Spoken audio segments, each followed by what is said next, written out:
Ok, irmãos, então vamos para a nossa sexta aula. E nessa aula nós vamos entrar na análise do capítulo 2, especialmente os versículos de 1 a 10. Então vamos nos lembrar daquilo que nós vimos na aula passada. Nós entramos na aula passada, irmãos, naquela parte da segunda sessão do livro de Pedro, em que Pedro agora ele vai falar de teoria e prática ao mesmo tempo. Ele vai mostrar como aquela salvação exposta nos versículos 13 até 12, como esta salvação possui resultados práticos, resultados étnicos. Como a nossa nova posição em Cristo produz uma nova postura neste mundo, um novo comportamento neste mundo. E o que nós vimos é que Pedro enfatiza 4 aspectos da ética cristã. O primeiro deles está no versículo 13. Ele diz para prepararmos as nossas mentes e sermos sóbrios, para esperarmos pela graça que nos será dada na revelação de Cristo. Então, o primeiro aspecto da nova vida em Cristo é a esperança. O crente ele possui uma viva esperança e ele precisa então viver de acordo com esta esperança futura. Não guiar a sua vida com base no fato de que vai morrer, mas com base no fato de que vai encontrar-se com Cristo no futuro. O segundo aspecto está dos versículos 14 a 16 e é o da santificação. Pedro nos chama a nos despojarmos das velhas formas, a não nos amoldarmos mais à forma de viver deste mundo, a lembrarmos do Deus que nos chamou, que é santo, para que nós sejamos santos também. Então, uma outra implicação da salvação é a busca da santidade. O crente, ele vive em busca de santidade. O terceiro resultado da salvação, o terceiro aspecto, então, da ética cristã, vai dos 17 ao 21 do capítulo 1, que é o temor a Deus. Então, Pedro diz para temermos a Deus como peregrinos neste mundo. Então, nossa prestação de contas não é ao imperador, porque nós não pertencemos ao mundo do imperador. Nós somos peregrinos por aqui e vamos prestar contas com Deus um dia.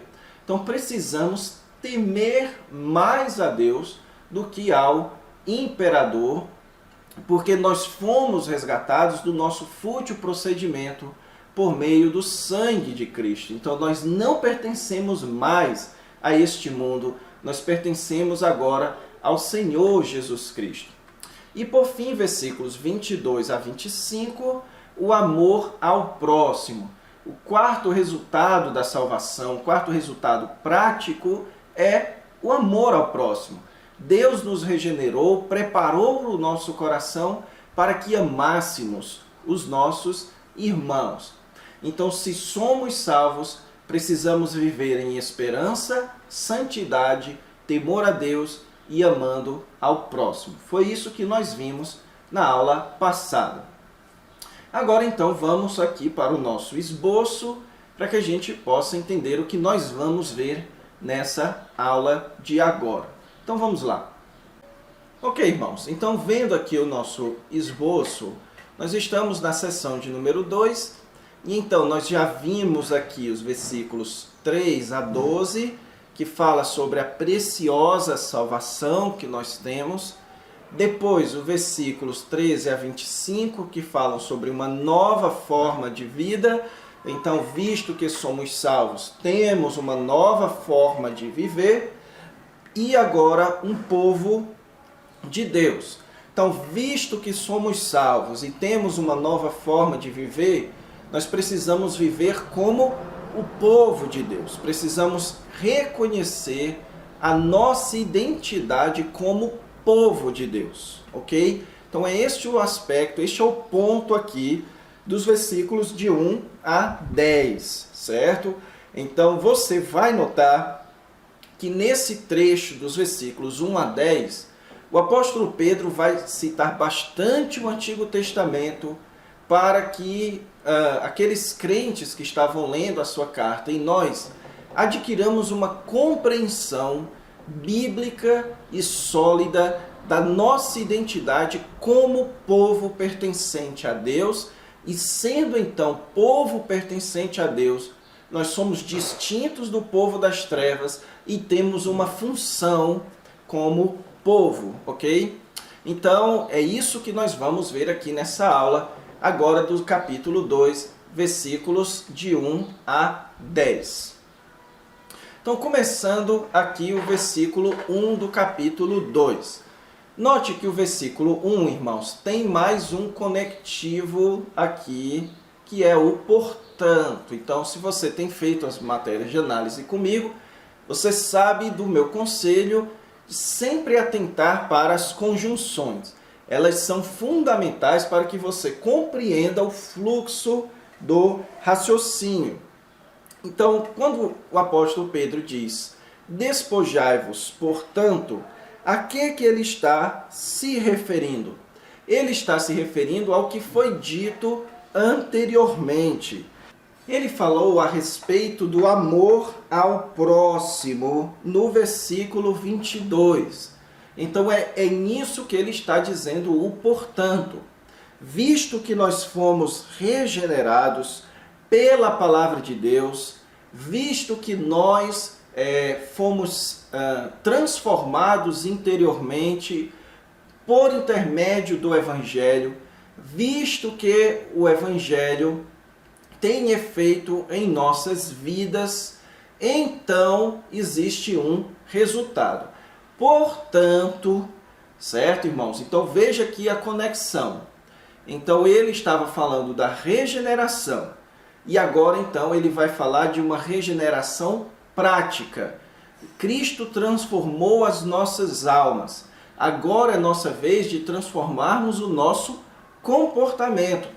Por isso aqui ele diz no versículo 1, despojando-vos de toda maldade e dolo, de hipocrisias e invejas e de toda sorte de maledicências, desejai ardentemente.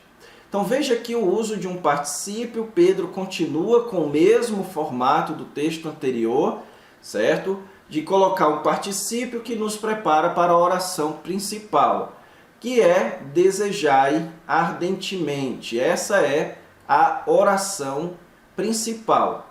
Então, o que é preciso para desejar ardentemente o genuíno leite espiritual? É preciso um processo de despojamento, um processo de retirada. E ele então alista aqui, irmãos, 5 pecados de atitude e linguagem que prejudicam os nossos relacionamentos. Ele fala a respeito de maldade, que também poderia ser traduzido como malícia, que é uma vontade obscura, é você usar as pessoas em seu próprio benefício. Isso é um ato de malícia, isso é um ato de maldade.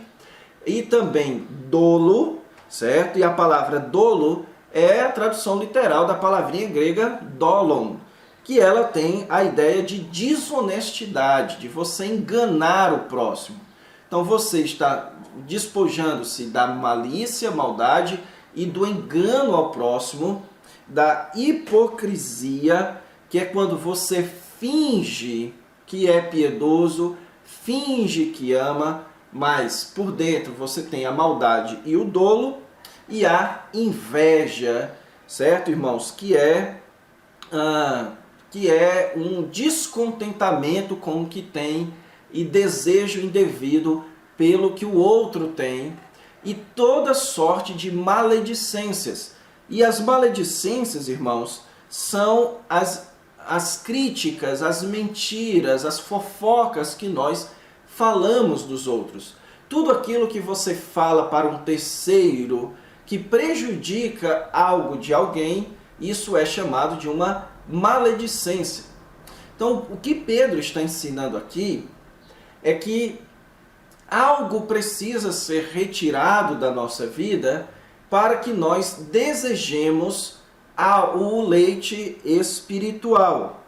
Então, ele está dizendo aqui que para obedecermos e desejarmos a palavra de Deus, nós precisamos tomar uma decisão de abandonarmos as nossas práticas pecaminosas do passado. Nós precisamos nos despojar.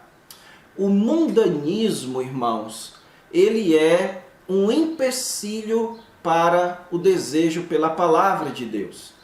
À medida que você não se conforma com este século, Paulo disse em Romanos capítulo 12, você conhece a boa, agradável e perfeita vontade de Deus, que é a palavra de Deus. À medida que você não anda como um nécio, Paulo ensinou isso em Efésios capítulo 5, remindo o tempo porque os dias são maus, você não se embebeda com vinho, mas se enche do Espírito. Então, para que a gente possa valorizar a palavra de Deus, é preciso primeiro desvalorizar o mundo, desvalorizar os nossos velhos hábitos, desvalorizar a nossa carne, o nosso pecado. Então, uma vez que você desvaloriza a velha forma de se viver, você então deseja ardentemente, como crianças recém-nascidas, o genuíno leite espiritual. Então, uma vez que os discípulos de Cristo, eles se despojam dos velhos desejos e motivos, eles agora precisam crescer. Uma vez que há uma regeneração interior e uma vez que nós regeneramos os nossos atos, nós precisamos agora começar a crescer na nossa salvação, crescer nesse novo estilo de vida. Então veja, irmãos, que aqui os versículos 1 a 10 é um chamado ao reconhecimento de quem nós somos. Nós precisamos crescer neste reconhecimento. Nós precisamos crescer para salvação. E o que nos dá o crescimento para a salvação, ou seja, o que nos faz crescer até o dia da nossa salvação na vinda de Cristo, é a palavra de Deus. Então nós precisamos desejar, como um bebê recém-nascido, a palavra de Deus. E, irmãos, nenhuma comida é mais essencial do que o leite materno para o recém-nascido, ok? Então o que Pedro está dizendo é que nós devemos considerar a palavra de Deus como fundamental para as nossas vidas, para o nosso crescimento na salvação. E então, o versículo 3, irmãos, você tem aqui uma citação, na verdade, o início de uma série de citações do Antigo Testamento que o apóstolo Pedro ele vai fazer.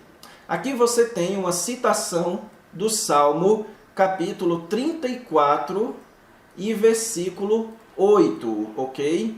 Onde lá o salmista diz: provai e vede que o Senhor é bom, bem-aventurado o homem que nele se refugia. Então aqui o apóstolo Pedro usa a mesma palavra, a mesma ideia. Se é que já tendes provado que o Senhor é bom. Então aqui ele está utilizando este se, que na língua grega, irmãos, é uma condicional de primeira classe, certo? Então deixe-me explicar o que é uma condicional de primeira classe para vocês.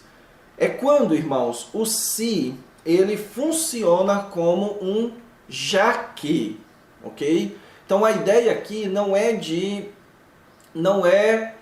impor uma hipótese, dada a hipótese que vocês já experimentaram a bondade de Deus. Ao invés disso, o que Pedro está dizendo aqui, irmãos, é a mesma ideia lá de Hebreus capítulo 6, versículo 4. Quando ele diz: porque é impossível que os que uma vez foram iluminados e provaram o dom celestial e se fizeram participantes do Espírito Santo. A ideia aqui é de é de um pressuposto. Então, o que Pedro está dizendo aqui, em outras palavras, é que uma vez que você experimenta que o Senhor é bom, você deseja o genuíno leite espiritual.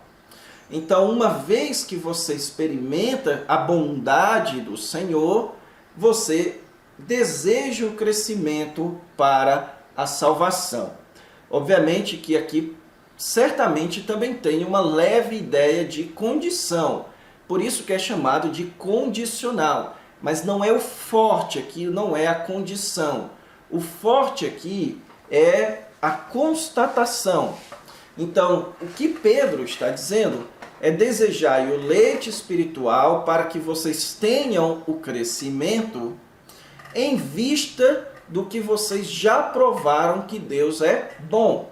Então, uma vez que você provou a salvação, uma vez que você reconhece a bondade de Deus na sua salvação, na sua nova vida, você precisa desejar o crescimento que vem pela palavra de Deus.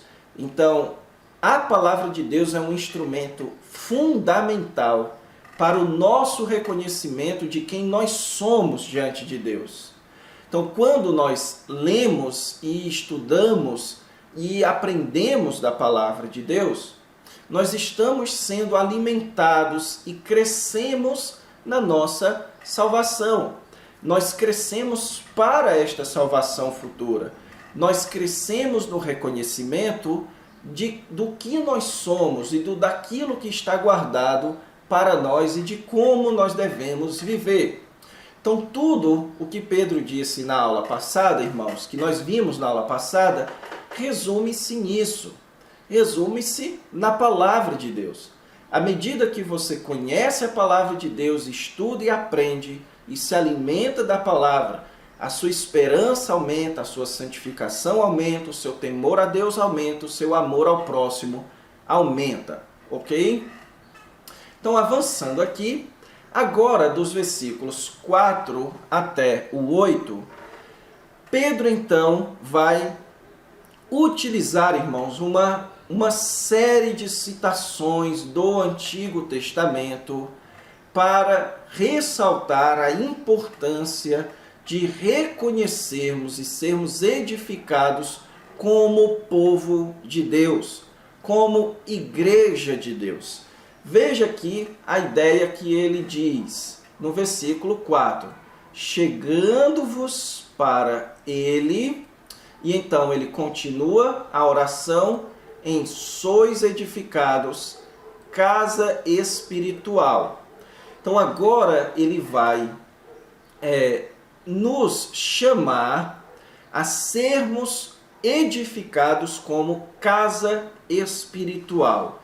Ele vai nos chamar a reconhecer a nossa posição de igreja no plano de Deus, a crescermos e sermos edificados como igreja. Então veja que ele acabou de falar em crescimento para a salvação.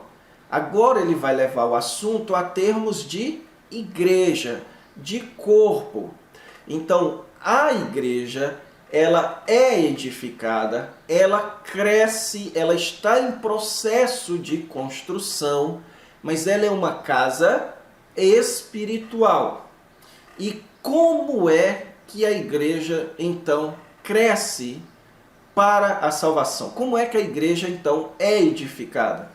Em primeiro lugar, ele diz, chegando-vos para ele, aqui no versículo 4. E mais uma vez você tem no chegando-vos aqui, irmãos, o uso de um particípio.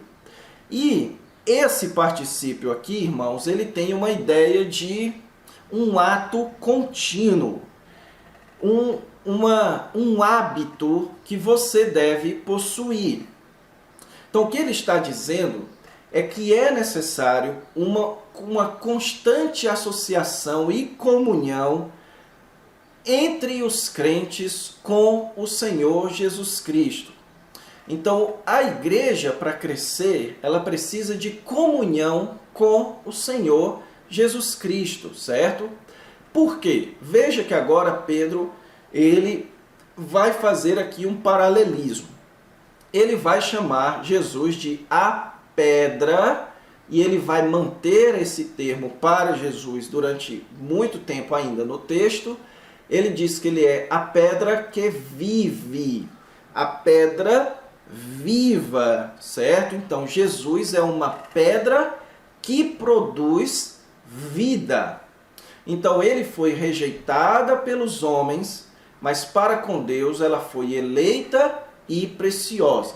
Então, Deus definiu Jesus como uma pedra eleita e preciosa que produz vida. E sendo Pedro escrevendo isso, irmãos, você tem um texto que lança bastante luz no texto de Mateus 16, que fala lá onde Jesus diz: sobre esta pedra edificarei a minha igreja. Você tem Jesus falando em edificação da igreja aqui também. Na verdade, Pedro falando de edificação da igreja aqui também. E qual é a pedra que Deus elegeu para dar vida e crescimento para a igreja? Foi o Senhor Jesus Cristo. E então, o versículo 5 diz: também vós mesmos, como pedras vivas. Então, ou como pedras que vivem. Então, você tem aqui uma associação no versículo 5 entre Jesus e os crentes. Assim como Jesus é uma pedra viva, a igreja edificada sobre esta pedra também é viva. Então, a pedra que é edificada sobre Jesus é uma pedra viva. Pedro, então, está falando aqui, irmãos, da igreja como um corpo de Cristo, uma edificação em torno do Senhor Jesus Cristo. E agora nós vamos ver o apóstolo Pedro utilizando mais uma vez a preposição para denotar propósito. E notem, irmãos, como essa preposição aparece muitas vezes aqui. Nós fomos chamados, isso foi feito em nós para isso. Então, para que foi que nós fomos ou somos edificados? Uma casa espiritual, um templo espiritual, para serdes sacerdócio santo, a fim de oferecerdes sacrifícios espirituais agradáveis a Deus por intermédio de Jesus Cristo. Pedro, então, aqui, irmãos, está simplesmente pegando o motivo do templo do Antigo Testamento e aplicando na igreja. O templo era uma casa física. A igreja é uma casa espiritual. O templo tinha os seus sacerdotes, mas os próprios membros da igreja são os sacerdotes. No templo eram oferecidos sacrifícios. Nós também oferecemos sacrifícios espirituais a Deus, aroma agradável a Deus. Só que antes o sacrifício era feito por intermédio de bois e carneiros. Agora o sacrifício vem por intermédio de Jesus Cristo. Quando nós celebramos o Cordeiro que foi morto, nós celebramos o Evangelho, nós celebramos a salvação, a graça de Deus. Quando nós celebramos isso, nós estamos oferecendo sacrifícios agradáveis a Deus por intermédio de Cristo. Então, o que Pedro está querendo que nós reconheçamos? Que nós somos o templo vivo do Senhor Jesus Cristo. Que nossa função neste mundo é servir, a igreja servir como tabernáculo, como templo do Senhor, templo de Deus, por meio do Senhor Jesus Cristo, certo? Então, isso é um aspecto importante que nós reconheçamos no plano de Deus em relação à nossa identidade. A igreja é o templo de Deus. E então agora ele vai começar aqui, irmãos, uma série de 3 grandes citações do Antigo Testamento para mostrar essa diferenciação entre a nossa identidade como povo de Deus, como templo, como corpo de Cristo e a identidade do mundo. Ele diz no versículo 6, eis que ponho em Sião uma pedra angular, eleita e preciosa, e quem nela crer não será de modo algum envergonhado. Versículo 6, irmãos, é uma citação de Isaías 28, versículo 16, que diz lá, eis que ponho em Sião um alicerce, uma pedra provada, pedra preciosa, de esquina de firme fundamento. Aquele que crer não se apressará ou não será envergonhado. Então veja que existe uma citação quase perfeita aqui, certo? Provavelmente Pedro está citando aqui a Septuaginta, visto o grego tão semelhante.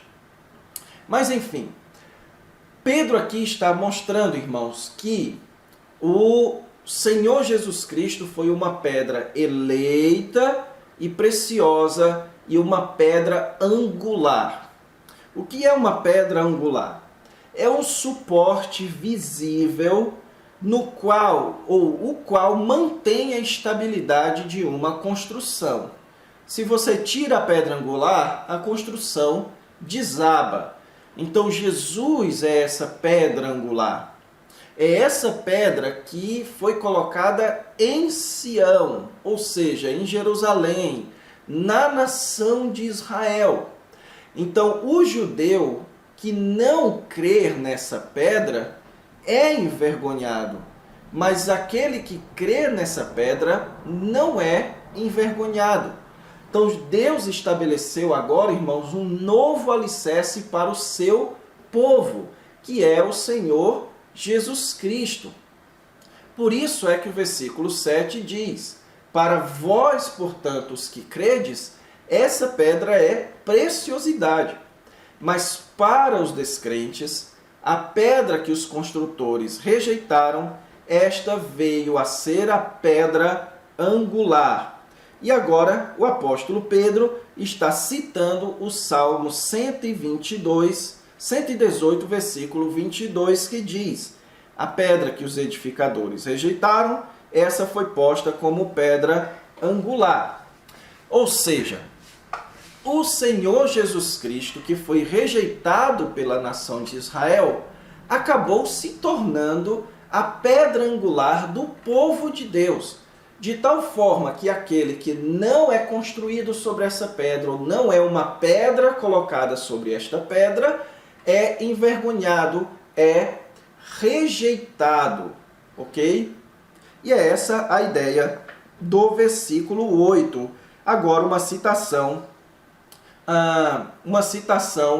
de Isaías, capítulo 8, versículo 14. Então ele vos será para o santuário, mas servirá de pedra de tropeço e de rocha de escândalo às 2 casas de Israel. Então é isso que diz o versículo 8, pedra de tropeço e rocha de ofensa ou escândalo. E então o versículo 8 explica, são estes o que tropeçam na palavra, sendo desobedientes. Note, irmãos, aqui, a palavra desobediente, ela tem a ideia, isso vai aparecer posteriormente aqui no livro de Pedro, certo? A palavra desobediente, ela tem a ideia de alguém que rejeita o Evangelho. Então, o Evangelho, ele diz, estabeleça a sua vida no Senhor Jesus Cristo. Faça parte do povo de Deus por meio do Messias, o Senhor Jesus Cristo. É considerado um ato de desobediência essa rejeição. Então a palavra traduzida aqui no versículo 8 como desobedientes, ela tem a ideia de que eles rejeitaram a palavra, rejeitaram o Messias, rejeitaram o Cristo. E então o versículo 8 diz no final, para o que também foram postos. Ou seja, visto que eles desobedeceram e rejeitaram a palavra, eles também foram postos para a rejeição. O ponto então de Pedro aqui, irmãos, é fazer um contraste entre aqueles que estabelecem a sua vida sobre o Senhor Jesus. Estes são o povo de Deus, porque Deus constituiu Jesus como a pedra deste novo povo, deste novo templo, desta nova casa de Deus. Aqueles que rejeitam o Senhor Jesus Cristo, eles também serão rejeitados. Eles estão tropeçando na pedra angular. Eles estão retirando a pedra angular e essa é uma casa que vai desabar. Então você tem aqui um texto extremamente relacionado aos judeus. Como eu mencionei a vocês, irmãos, no início dessa carta, ou no início dessa matéria, muito provavelmente aqui Pedro tem em mente os seus leitores judeus, certo? Por quê? Porque você tem aqui uma citação e um conhecimento do Antigo Testamento que certamente a maioria dos gentios não tinham. Então o que Pedro está quase que certamente querendo fazer aqui é ajudando aos seus leitores judeus a reconhecerem que a igreja é o povo de Deus. Que na igreja, no Novo Testamento, é que Deus tem o seu povo formado de judeus e gentios, formado de todo aquele que é uma pedra alicerçada sobre a pedra angular. Que todo aquele de Israel, ou mesmo dos gentios, mas especialmente de Israel, que rejeitou esta pedra, ele também será rejeitado. Então Pedro está nos chamando aqui a reconhecermos a nossa posição como povo de Deus. E então ele conclui nos versículos 9 e 10, mais uma vez não fazendo uma citação direta do Antigo Testamento, mas fazendo agora uma alusão direta ao texto de Êxodo, capítulo 19. Ele diz, vós, porém, então veja aqui o porém, certo? Está fazendo o contraste com aqueles que rejeitaram a pedra angular. Então vós quem? A igreja, os seus leitores, as igrejas que estavam lendo essa carta. Vocês são, e agora ele vai citar, irmãos, uma série de elementos que no Antigo Testamento eram aplicados à nação de Israel. Então lá em Êxodo, capítulo 19, versículo 6, é dito lá, e vocês são para mim reino sacerdotal e nação santa. Então ele começa chamando a igreja de uma raça eleita, confirmando aqui, ou repetindo o que ele falou no início da carta. Nós somos um povo eleito de Deus. Assim como a nação de Israel era um povo eleito de Deus no Antigo Testamento, e continua sendo, irmãos, porque a eleição não é por obras, a eleição é por graça, certo? Então, Deus não pode negar a eleição que fez com a nação de Israel, mas assim como Israel foi raça eleita, a igreja agora é um povo eleito, certo? Então, essa é a nossa grande identidade. Nós somos o povo escolhido por Deus para sermos os seus filhos, para sermos os seus servos. E então ele utiliza aqui aquelas duas citações de Êxodo 19. Nós somos um sacerdócio real, ou seja, um reino de sacerdotes. Então existe um reino, todos nós reinamos com Cristo e vamos reinar com Cristo, e somos sacerdotes com Cristo, como nós vimos agora há pouco. Uma nação santa, um povo separado e consagrado por Deus. Povo de propriedade exclusiva de Deus. A expressão aqui, irmãos, propriedade exclusiva de Deus, ela tem a ideia de preservada por Deus. É esse o ponto de Pedro. Povo preservado por Deus. Tudo isso mantido, irmãos, ou continuando ideias do Antigo Testamento.